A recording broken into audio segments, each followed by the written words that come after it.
You know, there was a commentator in Chicago who on television would interview people, and he said this, and it interested me. He said, I'm in a classic state of sin, and someday I'll do something about it. It was very clear to me that he didn't understand grace.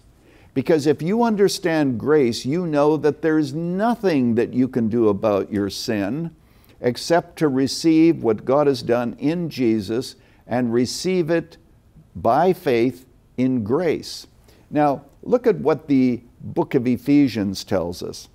The Apostle Paul is writing, and he says this, "And you who are dead in trespasses and sin, in which you once walked following the course of this world, following the prince of the power of the air, that the spirit that is now at work in the sons of disobedience, among whom we all once lived in the passions of our flesh, carrying out the desires of the body and the mind, and were by nature children of wrath, just like the rest of mankind."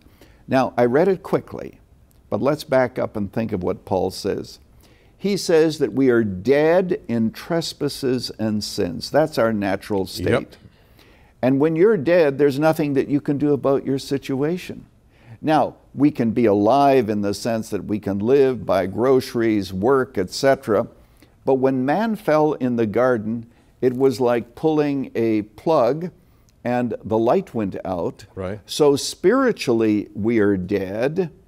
And what we need is for God to make us alive. Now, if you're in a cemetery or if you're at a funeral, you can't say to the corpse, "Now, corpse, here's the thing. I'm willing to help you become alive, but you have to cooperate with me." Yeah, just wiggle your finger a little bit. Yeah, just wiggle your finger and then I'll help you from there on. No. A simple fact is that the corpse can do nothing. It must lie there until grace comes along. And the Apostle Paul in this passage goes on to say, "By grace you are saved through faith, and that not of yourselves. It is a gift of God, not of works, lest any man should boast."